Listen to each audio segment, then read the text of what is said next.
Hello अस्सलाम वालेकुम। उम्मीद है आप सब खैरियत से होंगे।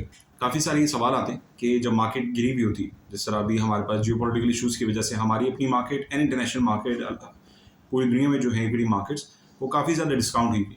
तो ऐसे सिनेरियोज़ पे बोला जाता है कि जब मार्केट्स बहुत ज़्यादा गिरती हैं, जब इस तरह बहुत ज़्यादा डिस्काउंट होती है, तो वही टाइम होता है ख़ास तौर पे बिगिनर इन्वेस्टर्स के लिए जो स्टॉक मार्केट में शुरुआत करना चाहते हैं, इन्वेस्ट करना चाहते हैं लॉन्ग टर्म बेसिस के लिए, या फिर ऐसे इन्वेस्टर जो अपने इस इन्वेस्टमेंट साइकिल के बिल्कुल मिडिल वाले सिनेरियोज़ में होते हैं, अपनी एज फैक्टर को भी मद्देनज़र रखते हुए, अपने प्रोफेशन को भी मद्देनज़र रखते हुए और अपनी ज़ाहिर-सी बात है रोज़मर्रा की रूटीन को मद्देनज़र रखते हुए मार्केट में वो चाहते हैं कि वो इन्वेस्टमेंट करें, लेकिन रिसोर्सेज़ कम होने की वजह से उनको नहीं आइडिया होता है या नहीं अंदाज़ा होता है कि उनको कहाँ इन्वेस्टमेंट करनी चाहिए बिकॉज़ हमारी मार्केट में 500 प्लस, 600 प्लस कंपनीज़ हैं।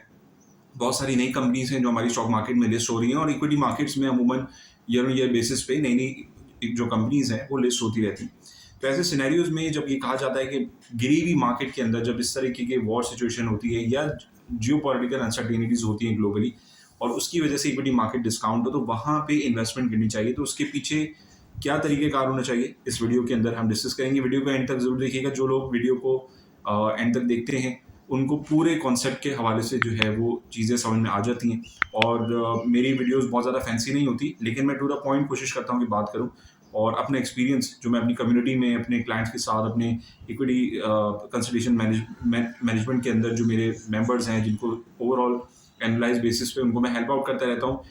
बहुत सारी चीज़ें होती हैं, दिमाग में क्वेरीज़, क्वेश्चन आते हैं, पूछने के लिए कोई एक बंदा होना चाहिए। मेरी कोशिश होती है कि मैं वो बंदा अपने आवाम के लिए बनूँ या अपने मेंबर्स के लिए बनूँ, जो लोग मेरे मेरे साथ मेरे प्रोग्राम को जॉइन करते हैं, मुझे जॉइन करते हैं, मुझे रीच आउट करते हैं। तो मेरी कोशिश होती है कि उनको मैं जितनी हेल्प आउट कर सकूँ, वो मैं हेल्प आउट करूँ। इस वीडियो के अंदर हम डिटेल में डिस्कस करेंगे कि एज़ अ बिगिनर इन्वेस्टर या ऐसी वॉर सिचुएशन में इक्विटी मार्केट डिस्काउंटेड होती है, तो कहाँ इन्वेस्टमेंट करना चाहिए? तो वीडियो को एंड तक ज़रूर देखिएगा।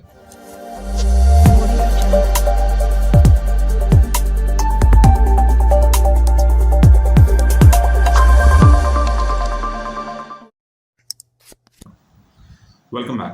तो एज़ यू कैन सी आप स्क्रीन के सामने देख सकते हैं कि इस वक्त हमारे पास जो है वो हमारी इक्विटी मार्केट ओवरऑल जो है वो काफ़ी ज़्यादा मंथली बेसिस पे इस वक्त डिस्काउंटेड लेवल पे खड़ी हुई है। 3 मंथ्स चेंज की बात कर लें, 1 मंथ चेंज की बात कर लें, उसका रीज़न ये है कि ऑब्वियसली यूएस ईरान की वजह से और फिर इंटरनेशनल मार्केट में ऑयल प्राइसेस हाइक होने की वजह से जो है जब भी इंटरनेशनल मार्केट में ऑयल प्राइस हाइक होती है तो उसका इम्पैक्ट हम जैसी अंडर डेवलप कंट्रीज़ में या ग्रोइंग फेज़ वाली जो इकॉनमीज़ होती हैं उनके अंदर बहुत ज़्यादा जो है वो इम्पैक्ट ये हमें नज़र आता है। तो ऐसे सिनेरियो में हमें इक्विटी मार्केट में कहाँ इन्वेस्टमेंट करनी चाहिए, किन कंपनीज़ में इन्वेस्टमेंट करनी चाहिए, वो शरिया कंप्लायंट है या नहीं, इन सब चीज़ों को देखने से पहले हम मोस्टली ये चीज़ हमें डिसाइड करनी चाहिए कि हम किस बजट के साथ, किस कैपेसिटी के साथ मार्केट में इन्वेस्ट कर सकते हैं कि अगर हमने लॉन्ग टर्म बेसिस पे इन्वेस्टमेंट करनी है और अगर आप शुरुआत कर रहे हैं, अपनी जर्नी स्टार्ट कर रहे हैं इक्विटी मार्केट में, चाहे वो कोई सी भी हो, लोकल हो, इंटरनेशनल हो, तो आपको एक ऐसा सेक्टर स्पेसिफिक आपकी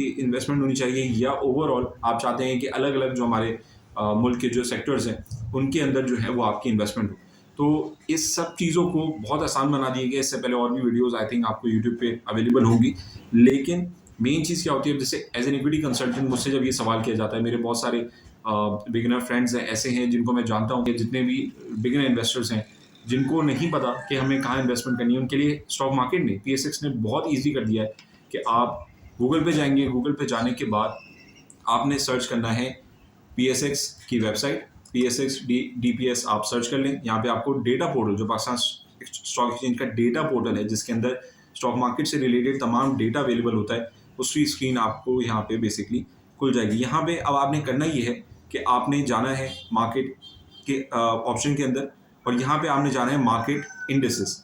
मार्केट इंडेसेस के ऑप्शन में आप जाएंगे तो यहाँ पे आप देखेंगे कि आपके पास बहुत सारी लिस्ट आ रही हैं। वो तमाम इंडेसेस हैं, इंडेक्सेस हैं, जो हर सर्टेन स्पेसिफिक कंपनीज को बेसिकली ट्रैक करते हैं और उनके जो है कंबाइंड जो रिजल्ट है वो as an index point show करते हैं। समझेंगे एक डब्बा है, डब्बे के अंदर डिपेंडिंग के नंबर ऑफ कंपनीज हैं और उन कंपनीज की परफॉर्मेंस वो पूरा इंडेक्स बेसिकली ट्रैक करता है। यहाँ पे नीचे अगर आप देखें तो यहाँ पे एक ऑप्शन हमारे पास नजर आता है, that is known as PSX dividend 20। Again जैसे कि मैंने कहा कि बहुत सारे बिगिनर इन्वेस्टर्स होते हैं, उनको नहीं पता कि कहाँ इन्वेस्टमेंट करनी है। बहुत सिंपल सा क्राइटेरिया है कि आप शुरुआत करें पाकिस्तान की वो टॉप 20 डिविडेंड देने वाली कंपनीज, बिकॉज ये वो कंपनीज होती हैं जो स्टेबल होती हैं, इनके फाइनेंशियल स्टेबल होते हैं और ओवर द पीरियड अपने आप को जो है वो ये ग्रूम भी करते रहते हैं, एडवांस भी करते रहते हैं, अपने आप को बेसिकली नेक्स्ट लेवल पे भी ले जाते रहते हैं। और कोशिश इनकी ये होती है इन कंपनीज की कि इनकी जो बिजनेसेस होते हैं वो काफ़ी ज़्यादा स्टेबल होते हैं as compared to other companies जो या तो हायर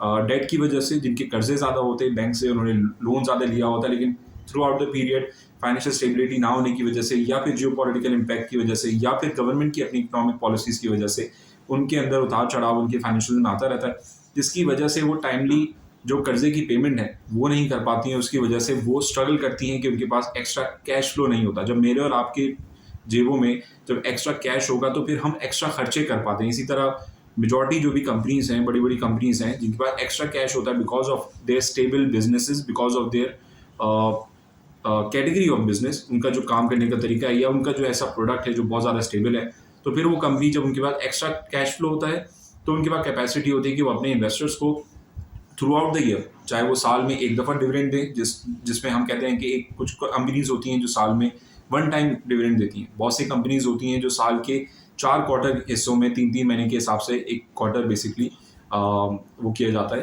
काउंट किया जाता है। तो इस तरीके से साल में बहुत सारी कंपनीज 2 दफ़ा डिविडेंड देती हैं। बहुत सारी कंपनीज हैं जिनके पास एक्स्ट्रा कैश होता है, जिनकी अच्छी परफॉर्मेंस होती है, वो साल में 3 दफ़ा देती हैं। बहुत सारी कंपनीज ऐसा होती हैं कि जो साल में छोटे छोटे करके अपने चारों क्वार्टर्स में थ्रू आउट 12 मंथ्स वो अपने इन्वेस्टर्स को डिविडेंड देती है। तो स्क्रीन के सामने यहाँ पे टॉप 25 एंट्रीज, ऑब्वियसली यहाँ पे ऑप्शन लिखा हुआ है, बट टॉप 20 कंपनीज हैं जो आप नेम के हिसाब से फिल्टर आउट कर सकते हैं, A to Z, उसमें जो भी कंपनीज आ रही हैं इसके हिसाब से। अगर नेक्स्ट अगर हम देखें तो last day closing price, LDCB का मतलब है लास्ट डे क्लोजिंग प्राइस। अगर आपको PSX के बहुत सारे टर्मिनोलॉजीज ऐसी हैं जिनके हवाले से क्लैरिफिकेशन आपको नहीं है या आपको उन वर्ड्स की समझ नहीं है, तो वीडियो मैंने बेसिकली, जैसे कि आप स्क्रीन के सामने देख सकते हैं कि PSX जार्गन्स के हवाले से एक मैंने पूरी डिटेल वीडियो बनाई हुई है। आप वीडियो को जाके देखें। A to Z stock market, चाहे वो इक्विटी मार्केट हमारी हो, इंटरनेशनल हो, टर्मिनोलॉजीज जो इंपॉर्टेंट टर्मिनोलॉजीज स्टॉक मार्केट में यूज़ होती हैं उसके ऊपर A to Z मैंने ये वीडियो बनाई हुई है। इस वीडियो को जाके ज़रूर देखिएगा। इसके अलावा अगर आप उनकी करंट प्राइस के हिसाब से फिल्टर आउट करना चाहें तो करंट प्राइस के हिसाब से कर सकते हैं। एंड मेजॉरिटी जो मोस्टली इंपॉर्टेंट हमें जो चीज़ देखनी होती है वो देखना होता है कि मार्केट कैप, जितना बड़ा मार्केट कैप होगा उतनी बड़ी वो कंपनी होगी और उतना ज़्यादा इम्पैक्ट स्टॉक मार्केट में उस कंपनी का हमें नजर आएगा, जिसकी वजह से जब मार्केट कैप बड़ा होता है इस लिस्ट के अंदर, वही कंपनी सबसे ज़्यादा स्टेबल हमारे पास कंपनी होती है। जिसके अंदर अगर हम मार्केट कैप के हिसाब से देखें तो हमारे पास first name is Pakistan oil field.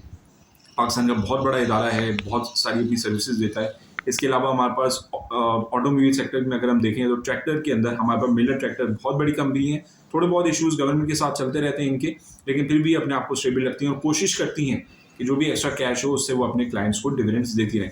Then come fertiliser company का किंग, अगर हम कहें, आपने बहुत काफ़ी टाइम सुना होगा कि डिविडेंड किंग अगर किसी को कहा जाता है, so that is Fauji fertiliser FFC and the list goes on. इसके अंदर एक चीज़ मैं हाईलाइट कर दूं, बहुत सारे लोगों का अब ये सवाल होगा कि सर क्या ये तमाम कंपनी शरिया कंप्लाइंट है? तो PSX डिविडेंड 20 के अंदर कन्वेंशनल और इस्लामिक दोनों कंपनीज मौजूद हैं, तो मिक्सचर है। अब डिपेंड करता है कि आप इन पूरी लिस्ट में, मैं ये नहीं कह रहा कि सबके अंदर इन्वेस्ट करें। अगर आपने इस्लामिक कंपनीज को सेलेक्ट करके इन्वेस्ट करना है तो आप इनकी प्रोफाइल आप खोल के इनको चेक कर सकते हैं। जैसे मिलर ट्रैक्टर मैंने क्लिक किया, आप जाएंगे यहाँ पे, क्लिक करने के बाद आपने बेसिकली ये देखना है कि क्या ये कंपनी KMI ऑल के अंदर आती नहीं आती। हमारे पास बहुत सारी ऐसी कंपनीज हैं जो KMI के अंदर आती हैं, और अगेन इसको वेरीफाई करने के लिए आप चाहें तो एक और वेबसाइट पे जा सकते हैं जिसका नाम है sarmaya.pk, और इसके ऊपर भी मैंने सरमाया की वेबसाइट के ऊपर भी डिटेल गाइड अवेलेबल किया हुआ है। स्क्रीन के सामने आपके पास जो है वो थंबनेल नज़र आ रहा होगा, डिस्क्रिप्शन में उसकी लिंक होगी। मिलर ट्रैक्टर की बात कर लें, लेट सपोज, तो मिलर ट्रैक्टर जो है वो अगर आपने देखना हो कि इस्लामिक है या नहीं, तो बहुत सिंपली आप देख सकते हैं कि यहाँ पे मॉस्क का जो है वो सिंबल बना हुआ है, मस्जिद का सिंबल बना हुआ है, विच सिग्निफाइज द फैक्ट कि this is definitely a sharia compliant company. तो इस तरीके से थोड़ा सा एनालिसिस करके, थोड़ा सा रिसर्च करके आप इस लिस्ट के अंदर से जो टॉप डिविडेंड, ये जो डिविडेंड देने वाली कंपनीज हैं, इनके अंदर अब डिपेंड करता है कि आप 5,000 से स्टार्ट करना चाहें, डिपेंड करता है आप 10,000 इन्वेस्ट करना चाहें, 15,000, 20,000, 50,000, whatever your surplus cash is. गिरी हुई मार्केट में जब भी इन्वेस्टमेंट करें, कोशिश करें डिविडेंड पेइंग कंपनीज के अंदर सबसे पहले इन्वेस्टमेंट करें, और उसको किस तरीके से रीच आउट करना है, किस तरीके से इस लिस्ट को एक्वायर करना है, उसका तरीका बेसिकली मैंने आपको इस वीडियो में दिखा रही थी। बहुत सारी कंपनीज हैं, अगेन जैसे कि मैंने कहा सिंबल वाइज आप इनको जो है वो फिल्टर आउट कर लें। इसके अंदर जो मेरे टॉप पिक्स हैं उसके अंदर हमारे पास आता है आरिफ हबीब की बात कर लें। इसके अलावा BIPL bank Islami Pakistan consistent dividend paying stock है, शरिया कंप्लाइंट बैंक है। इसके अलावा एफर्ट है, फैसल बैंक है, Faisal bank top of the list अगर देखा जाए तो। Fatima fertilizer is also there, FFC है। FFC के शरिया कंप्लाइंस का जो है वो हिसाब किताब अभी चल रहा है, तो उसमें भी देखना पड़ेगा कि कब जाके वहाँ पर शरिया कंप्लाइंट होता ही नहीं होता।